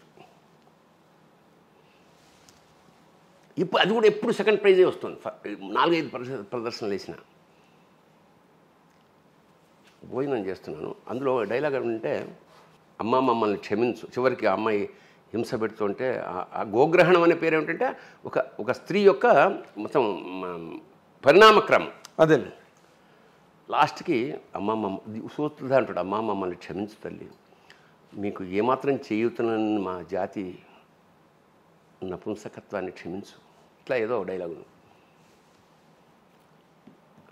భోజనం చేస్తున్నప్పుడు టక్కన ఒకటి వెలిగింది. ఇప్పుడు దాకా క్షమించు అంటున్నాం కదా, క్షమించకు అంటే ఎట్లా ఉంటుంది అని ఎర్ర శాలువ తీసి గో మీద వేసి, అమ్మా మమ్మల్ని క్షమించకు, నీకేమాత్రం చేయూతనివ్వలేని మా జాతి నపుంసకత్వాన్ని క్షమించకు. క్షమించు అని ముందు ఉండేది, క్షమించకు అనగానే అసలు అయ్యగిరి నందిని అది చింపేస్తా.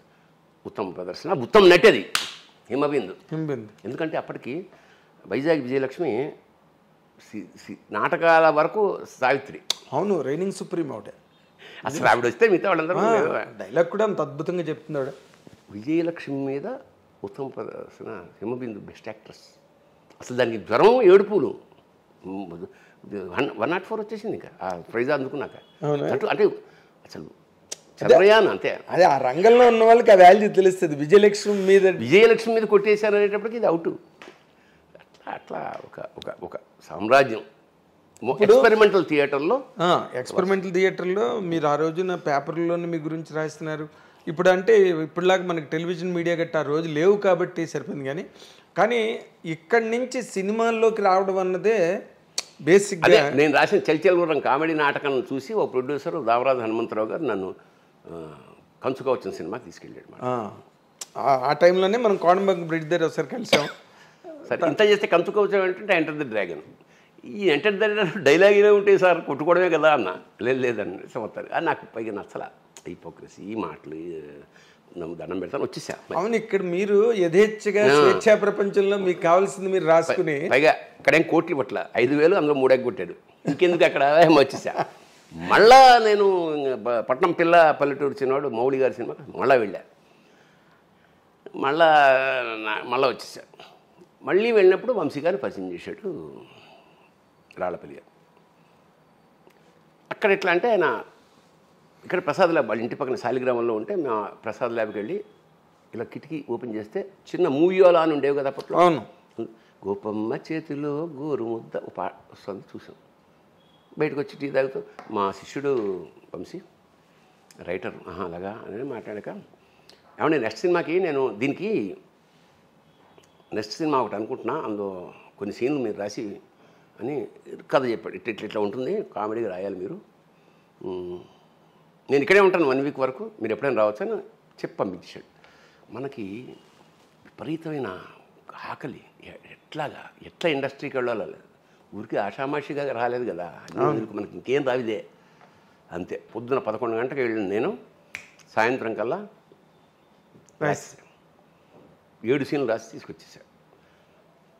ఆయన టైంకి బయటకు వచ్చే టైంకి నేను రెడీగా ఉన్నాను. ఏమన్నా డౌట్స్ అన్నాడు. లేదు సార్ రాసేసారా అప్పుడే అయితే విపరీతంగా నవ్వాడు. నాకు దొరికేశాడు రైటర్, నెక్స్ట్ సినిమా మీరే అన్నాడు. అది లేడీ స్టైల్. ఇంకా వెనక్కి చూసుకోలేదు. లేడీ స్టైలర్ తర్వాత మళ్ళీ మీ ట్రావెల్ వంశీ కనకమహాలక్ష్మి రికార్డింగ్. కనకమహాలక్ష్మి అని ఒక 6 సినిమా. లాయర్ సుహాసిని. అవును, అంటే మీరు లింగబాబు లవ్ స్టోరీ అదే మన స్రవంతి రవికిషోర్. అవును, ఇప్పుడు మన చెట్టుకింద పీటర్లో పాత సామాన్లు కొంటాం. కరెక్ట్. ఆయన వంశీ మీరు లేడీ స్టైలర్ మళ్ళీ తీయాలనుకున్నారు ఏదో అప్పుడు విన్నాం కదా. ఫ్యాషన్ డిజైనర్ అనుకున్నాం, అది అయిపోలేదు. స్క్రిప్ట్ అయితే రాశాను కానీ అది వర్కౌట్ అవ్వాల. ఓకే, అక్కడి నుంచి నాకు పినిశెట్టి రవిరాజా, కోనసీమ కుర్రాడు, శివ మేజర్ బ్రేక్ త్రూ ఏమో మీకు కదా. నాకు లేడీ స్టైలర్ తోటే బిజీ అయిపోయాను. ఇది నీకు ఒక స్థాయి పెంచేసింది సినిమా. అదే లేడీ స్టైలర్ స్థాయి పెంచేసింది. శివతో మీరు బాగా బిజీ అయ్యారా? రెమ్యునరేషన్లు పెరిగినాయా? శివతో ఒక ప్రత్యేకమైన గుర్తు వచ్చింది. యమలీల సినిమాతోటి ఇంకా కట్ చేస్తే 26 సినిమాలు చేసావు ఏడాదిలో. అబ్బా, అంటే మానవాతీతం అనుకో. పొద్దున్న సాయంత్రం నిద్రపోతే చాలనుకునేవాడు. అలాంటి స్థితి యమలీల కృష్ణారెడ్డి గారి. ఇంకా పరమ దుర్మార్గమైన పేరు ఈవి సత్యనారాయణ గారి. ఈవి సత్యనారాయణ గారిది కృష్ణారెడ్డి పక్కనే సైమల్టేనియస్గా ఉంది బ్రహ్మాండమైన వేషాలు అన్నమాట. అక్కడ ఇక్కడ అసలు ఐ ఎంజాయిడ్ ద క్యారెక్టరైజేషన్స్ విపరీతంగా. యమలీల ఓ ఏడాది పాటు ఊపేసింది. డిసైడ్ చేస్తా, అవును, నాకు బిల్లి చెల్లి దానికి గల్లీలో కావాలి మళ్ళీ పెళ్ళి వెళ్ళి అలా అలా ప్రవాహం. దాన్ని ఇప్పటికీ మాట్లాడుకుంటారు తెలుసా, నా చెల్లికి పెళ్ళి కావాలి మళ్ళీ మళ్ళీ. అలా అక్కడి నుంచి అందరు బివి వినాయకు, పూరి జగన్నాథ్, అందరు డైరెక్టర్స్తో వచ్చేసి రాఘవేంద్రరావు గారు. రాఘవేంద్రరావు నాకు చాలా పరమాత్మీయమైన ఆయన నారి నడమ మురారితో అతిలోక సుందర్, జగదేకుడు అతిలోక సుందర్తో ప్రారంభమైన మా ప్రయాణం ఇవాళ వరకు కొనసాగుతుంది. రాఘవేంద్రరావు గారు చాలా ఆత్మీయ, చాలా గౌరవం, చాలా ఇష్టం, చాలా ప్రేమ. అవును, మీ ఇద్దరు అలాగా మా అమ్మ అది చాలా ఇష్టం ఆయన. సో ఇక అలా బేసిక్గా మీరు ఈ సినిమా కెరీర్లోకి వచ్చిన తర్వాత అంటే నార్మల్గా ఏ మనిషికైనా ఒక విజయ తీరాలకు చేరుకున్న తర్వాత వెనక్కి గనక తిరిగి చూస్తే అందులో కొన్ని చేదు అనుభవాలు, కొన్ని మధుర అనుభూతులు, ఇవన్నీ కామన్ కదా. అంటే మీలాంటి వెటరన్ ఏదైనా చెప్పినప్పుడు అవి వాళ్ళకు ఒక టెక్స్ట్ లాగా పనికొస్తాయి. అసలు మీకు అలాంటి బెటర్ ఎక్స్పీరియన్సెస్ ఏమైనా ఉన్నాయి ఇండస్ట్రీలో? ఉన్నాయి. ఎలాగంటే బికాజ్ యూర్ జావియల్ మ్యాన్ బేసిక్గా. ఎలా ఉంటుందంటే సక్సెస్, ఫెయిల్యూరు, సక్సెస్ నుంచి కొంచెం తగ్గినా ఆ పక్కకు తోసేసే నేచర్ ఉంది ఇండస్ట్రీకి. అవును, 10 సినిమాలు సక్సెస్ అయినంత మాత్రాన 11వది అలాగే ఉండాలని లేదు. అవును. మన క్రాంతి కుమార్ గారు నాకు బాగా ఆత్మీయుడు అప్పట్లో. సరే మొత్తానికి పరిచయం అయింది, నాతో ట్రావెల్ చేశాడు. శారదాంబ సినిమాకి నేను రైటర్ని, ఆల్మోస్ట్ కో డైరెక్టర్ని కూడా. అయితే ఆ సినిమా శారద గారు చాలా మంచి వేషం, నాది బేబీరావు అని పరమ కిరాతకమైన వేషం అది. అంతా ఇంత కదా. అంటే ఫస్ట్ ఇంట్రడక్షనే ఓ స్టూడెంట్ని నేను, ఫస్ట్ షాట్ నాదేం చేశా అంటే అమ్మాయిలు ముందు కూర్చుంటే ఓ అమ్మాయి జడ కత్తిరిస్తా అని. బేబీరావు అసలు ఊహించనంత క్రూరుడు పాత్ర అది. అలాగా క్రాంతి కుమార్ది అయిపోయింది. చాలాసార్లు ట్రావెల్ చేసాం, అయిపోయింది. నేనేవో సినిమాలు రాసుకుంటున్నా, ఆయన తీయట్లేదు. సడన్గా ఓ సినిమా అనౌన్స్ చేశాడు. అనౌన్స్ చేసి కథంతా డిస్కస్ చేశాడు నాతోటే. నాది మెయిన్ విలన్. ఆ తర్వాత 2-3 నెలలు గ్యాప్ వచ్చింది. నేను హైదరాబాద్కి వచ్చా. అన్నపూర్ణ స్టూడియోలో ఓపెనింగ్. నేను మామూలుగా కంపెనీ కారు రాలేదు, నా ఫ్రెండ్ కారు అదే వచ్చాను అనుకున్నాను. అంటే ఉత్సాహం, అందరూ ఇంట్రడక్షన్ ఇక్కడ హైదరాబాద్, అప్పటికి చెన్నైలోనే ఉన్నా కదా. అవును. ఇంకా వచ్చి దిగి వెళ్తుంటే కేఎస్ రామారావు గారు కలిశారు. ఎండు భాని గారు, సార్ ఇది ఓపెనింగ్ క్రాంతి గారిదండి, నేను మెయిన్ విలన్ సార్ అన్నాడు. అవునా, ఒక్క నిమిషం రండి, నాకు తెలిసి మీరు కాదు సార్, ఎవరు వేరే నాట విలన్. అవునా, ఇంక నేను అక్కడికి వెళ్ళాలా వద్దా నాకు అర్థమైపోయింది. అక్కడ నెక్స్ట్ ప్రెస్ మీట్ ఉంటుంది కదా, అవును, అది ఎట్లా అవాయిడ్ చేయాలి. వెళ్ళి క్రాంతి గారిని కూడా కలవకుండా నమస్కారం పెట్టుకోవచ్చు. ఇక అది సినిమా ఏమైనా నాకు తెలియదు. అదే ఇది బిట్టర్ ఎక్స్పీరియన్స్. అద్భుతమైన సువర్ణావకాశం ఇలా ఇలా తింటుండగా వెళ్ళిపోయినది ఏమిటంటే, ఇక్కడ దయామేడ్ అని మన విజయచంద్ర సినిమాలో నేను పాత్ర చేస్తున్నాను. అప్పటికి అక్కడి నుంచి ఇక్కడికి వచ్చా వేషం వేయడానికి. మహర్షి నా శిష్యుడు జనార్దన్ మహర్షి. ఈ ఫోన్లు కదా, రాత్రి మామూలు ఈ ఫోన్లు కదా, హోటల్ రూమ్కి వచ్చాకే ఫోన్. ఇంటికి అక్కడ గవర్నమెంట్ ఇంట్లో ఉండేవాడు నేను. Phone, land phone. Sir Maniratnam garu car బండి పంపించారు సార్, మిమ్మల్ని రమ్మని. అదే రోజు నేను బయలుదేరా. మరి ఇప్పుడు ఎట్లయా, ఇవాళ 2 రోజులు పడుతుంది. సరే సార్ చెప్తాను. మళ్ళా 3 సార్ మళ్ళా ఫోన్ చేశారు సార్ అంటే, ఇంకా 3వ రోజు మళ్ళా ఫోన్ చేశారు సార్. ఏం చేస్తామే మరి, మనం ఫోన్ చేసి మాట్లాడుతూ అంత సీన్ లేదు కదా మనకి. మణిరత్నం గారితో సార్ నేను వస్తానని చెప్పలేను కదా. నేను 4th డే మొత్తానికి వెళ్ళి ఇంటికి వెళ్ళా. ఇంటికెళ్ళినా ఫోన్ చేశాడు. మొత్తానికి కారు వచ్చింది. వెళ్ళా. మణిరత్నం గారు నాకు అప్పటికే పరిచయం, ఎందుకంటే సుహాసిని గారితో చాలా సినిమాలు చేశా. సుహాసిని గారి ఇంట్లో మణిరత్నం గారి ఆఫీసు అసలు చెన్నైలో, అది మా ఆఫీసు. అప్పుడు అందులోనే మన 7th మూవీస్ ఆఫీసు. అప్పుడప్పుడు మణిరత్నం వస్తుండేవాడు. సరే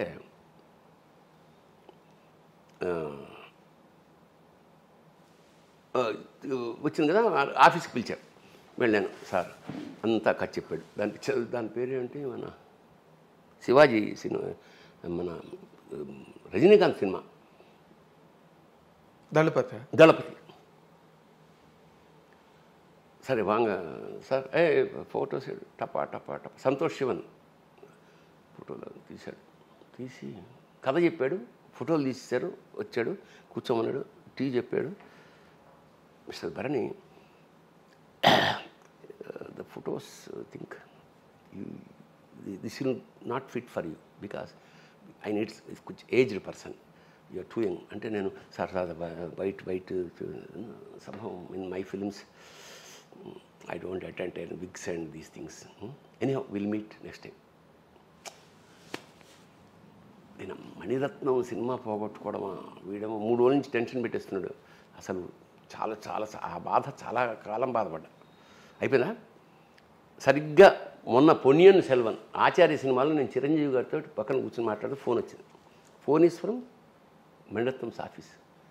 నేను అసలు అన్నేళ్ళు మళ్ళీ ఏమన్నా తీరా చూస్తే, mister Bharani, I'm doing Ponniyin Selvan, you have to write Telugu dialogues for దాస్. సార్ టచ్ పోచ్చి సార్,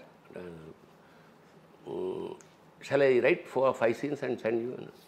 ఎన్నా సార్ ఎన్నా పేసురుంగే, ఏంటది, వచ్చేయండి అన్నాడు. కట్ చేస్తే వెళ్ళా. 2 రోజుల తర్వాత నేను, జనార్దన్ మహర్షి, మా శిష్యుడు శివ సినిమా చూపించారు ఆఫీస్లోనే. స్క్రిప్ట్ ఇచ్చారు,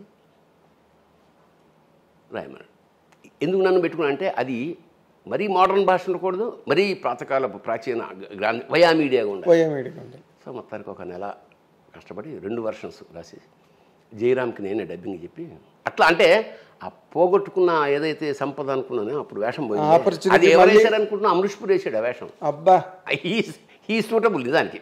సినిమా చూసినప్పుడు అది కరెక్ట్ అనిపిస్తుంది, అంటే క్యాలిక్యులేషన్. అప్పుడు నేనేదో అమాయకంగా నా వేషం పోయింది, కానీ వేసినవాడు మహానుభావుడు, గొప్ప వేషం, స్టాండర్డ్, మన పిల్లగాళ్ళ ఉండేవాడిని. అది కుదరదు. ఇది ఆ తృప్తి నాకు, ఏమిటంటే ఆ బాధ ఏదైందో దీంతో చక్కగా మంచి అమౌంట్ ఇచ్చారు, చక్కగా రాశాను, మంచి పేరు వచ్చింది. రివ్యూలో అమ్మా ఎంత తెలుగుదనం ఉంది స్క్రిప్ట్లో అని అన్న ఫీలింగ్. నేను అప్పుడు ఫోన్ చేసినప్పుడు కూడా నువ్వు నాకు చెప్పావు, పొన్నియిన్ సెల్వన్ వర్క్లో ఉన్నాను, జయరామ్కి నేను స్క్రిప్ట్ డబ్బింగ్ చెప్పాను. ఎంత ఎంజాయ్ చేశానంటే అతని వేషం. అది చదువుతున్నప్పుడు సార్ మన ఇతను బాగా చెప్తున్నాడు అని కోడేటర్ అనగానే, అయితే ఇతనితో చెప్పిద్దాం అమ్మా అని నాతో చెప్పించేసాడు అనమాట. నేను ఆ సినిమా చూసి డబ్బింగ్ చెప్పాక నెక్స్ట్ డే మేము ధమాకాలో నేను అతను విలను, నేను హీరో ఫాదర్, అతను విలను జయరామ్. అసలు రూపురేఖ విలాసం అన్నీ మారిపోయింది. గడ్డం టఫ్గా ఉన్నాడు, అందులో లూజ్ బాడీ, ఒక వైష్ణవ బ్రాహ్మడి వేషం, ఇక్కడేమో విలను. నేను ఎంత ఇంప్రెస్ అయ్యానంటే, జయరామ్ సార్ ఎక్కడున్నాడంటే క్యారవాన్లో మేకప్ చేసుకుంటాను. నేను వెళ్ళి కాళ్ళ మీద పడిపోయా. అప్పుడు నేను సెలవులో ఏంటి సార్ ఆ వేషం, దాని నుంచి నేను డబ్బింగ్ చెప్పాను. Sir thank you. నేనన్నా ఈసారి నేషనల్ అవార్డు ఖచ్చితంగా మీ వేషానికి వస్తుంది. So that was a great experience. అదే ఇన్ని సినిమాలు ఇంత కెరీర్లో నీకు అవే మాత్రమే గుర్తున్నాయంటే అవి ఎంత ఇంపాక్ట్ క్రియేట్ చేసి ఉంటాయి కదా నీ మీద. వ్యక్తి మణిరత్నం అనేవాడు ఒక మేరు శిఖరం సినిమాల్లో సంబంధించి. అంత రేట్ చేస్తావా బాబాయ్ నువ్వు మణిరత్నం? ఎందుకంటే అన్ని మూసకొట్టుడు సినిమాల్లోంచి గీతాంజలి, ఒక అంజలి, అవన్నీ చూసుకుంటూ ఒక నాయగన్ అమ్మనీయం ఇదేంటి మాఫియాని కూడా అంత సాఫ్ట్, అసలు అసాధ్యం కదా. అంటే ఇప్పుడు గాడ్ ఫాదరే అందరూ తీసిన సినిమానే, అందరూ చూసిన సినిమానే ఎలా చేశాడు అంటే, అతను ఏమిటంటే ఈ ఆర్టిస్టిక్ కమర్షియల్ బెండ్ ఉంటుందే, అది దట్ ఈస్ ద క్వాలిటీ. ఇప్పుడు మన వాళ్ళు కూడా వచ్చేసారు, ఇప్పుడు ఆ లైన్లో మన వాళ్ళు అందరూ వచ్చేసారు. బట్ అప్పుడు సంగతి చెప్తున్నాను, అప్పుడు మాట అప్పుడు మిస్ అయిన మణిరత్నాన్ని మళ్ళీ నేను. అయితే ఇప్పుడు నార్మల్గా నువ్వు విజ్ఞుడివి, చాలా సహనపరుడివి, అన్నీ ఉన్నాయి నీకు, మంచి మంచి క్వాలిటీస్, ఒక మనిషికి ఉండే క్వాలిటీస్ అన్నీ నీకున్నాయి. అయినా సినిమా పరిశ్రమ అన్నది ఎప్పుడూ అగ్ని పరీక్షే, ఎవరికైనా ఎంతటి వాడికైనా. నీ స్వయంకృతాపరాధాల వల్ల నువ్వు కెరీర్లో మిస్ అయింది ఏదైనా ఉందా?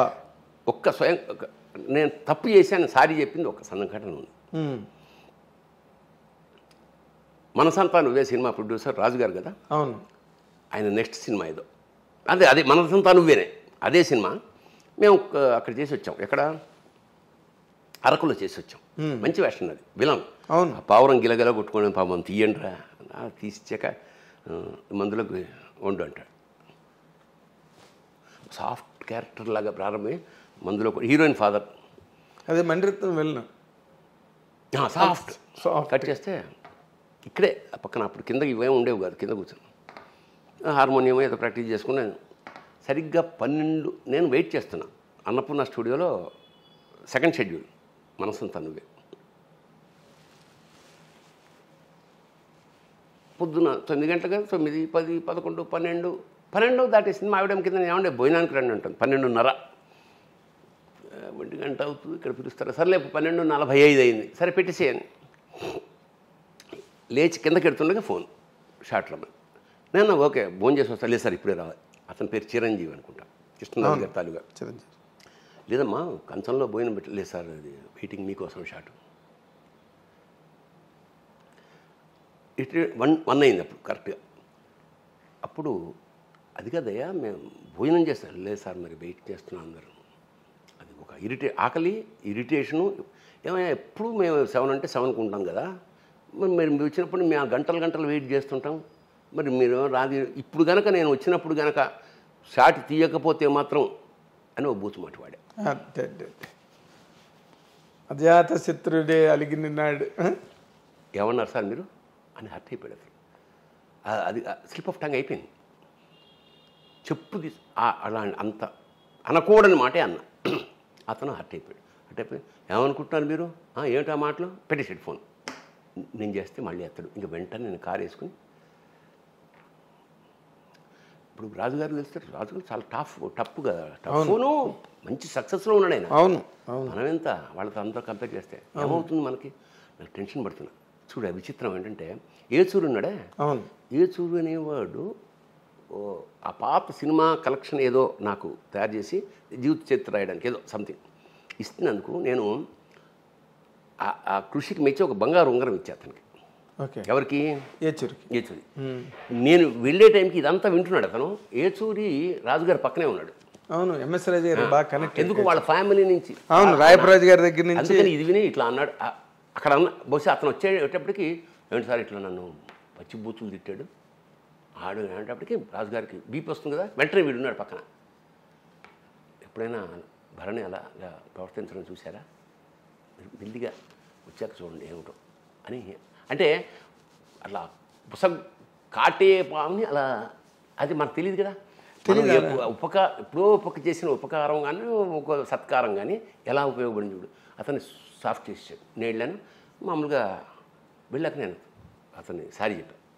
నేను ఐఎమ్ సో సారీ, నేను ఎప్పుడు ఇట్లా అట్ట ఇలా మాట్లాడను, దాని ఆకలిస్తోంది, 2 కంచంలో పెట్టింది అన్నాను, మన్నించు అన్నాను. అతను కూడా చూసా. అది దీన్ని ఎంత చిన్న విషయమైనా స్లిప్ ఆఫ్ టంగ్స్ ఎలాగా వేషం పోవడమే కాకుండా అనవసరమైన చెడ్డ పేరు మిగిలి ఉండేది. అది అంచేత అది అతను నన్నేమి ఇంటరాక్ట్ తర్వాత రాజుగారితో తర్వాత చాలా సరదాగా ఉండేవాడు ఆయన. ఎప్పుడు నేను సెట్లోకి ఎంటర్ అయినప్పుడు రాజ మాట్లాడిన ఉంటే ఇలా ఉబ్బేవాడు ఆయన. మంచి రిలేషన్. అట్లాగా అది స్వయంకృత అపరాధం అంటే ఇది అది అంటే ఇది స్వయంకృత అపరాధం కింద రాదు బాబాయ్. ఇవన్నీ సినిమా ఇండస్ట్రీలో నేను వీటిని కూడా చిన్న ఏంటంటే 40 ఏళ్ల కెరీర్లో ఒకరోజు కూడా నేను రేటుగా రాలేదు. ఒకరోజు రేటుగా రాదంటే అసాధ్యం కదా. అప్పుడు ఏం చేసేవాడిని అంటే 99% ఒకవేళ లేటుగా రావాల్సిన పరిస్థితి ఏర్పడితే ఫోన్ చేసేవాడిని, సార్ ఈ కారణం వల్ల రాలేదు ముందే చెప్పుకుంటే దాని ప్రకారం షెడ్యూలింగ్ చేసుకుంటారు కదా. స్వయంకృతం అనగానే ఇంకో తమాషా ఇంకోటి పోయింది నాకు మీదగా. ఈ గడ్డం పెట్టుకోవడం అనేది చాలా కష్టం ఏ ఆర్టిస్ట్కైనా. ఇదంతా రాసేస్తారు, ఊపిరాడదు, తినబుద్ధి స్ట్రాతో తినాలి. రామ్ గోపాల వర్మ సర్కార్, నాకు రామ్ గోపాల అనుకున్న సర్కార్లో వేషం ఉంది పంపించి ఒక అమ్మాయి ఫోన్ చేసింది, బియర్డ్ ఉంటుందా అని అడిగా. అవును సార్, వాటి పేరు చంద్రస్వామి ఆల్రెడీ ఈ గడ్డం ఉంది, లైట్గా ఉంది, పెట్టేటట్టయితే కష్టం నేను అన్నా. లేదు సార్ నేను అడుగుతానే వర్మని అడిగాడు.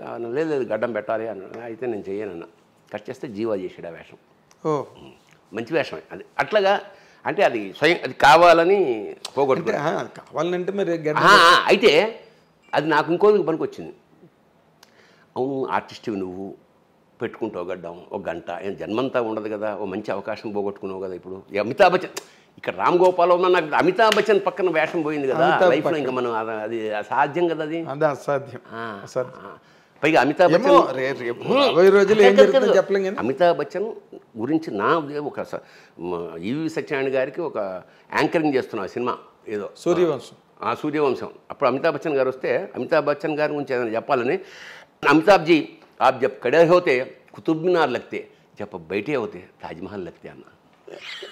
నిలబడితే నువ్వు కుతుబ్ మినార్వి, కూర్చుంటే తాజ్మహల్. అట్లా అది అట్లా అంటే అవకాశం పోయింది కదా అని అది మన స్వామి. అయితే దీనివల్ల నాకు జరిగిన మేలు చెప్తా.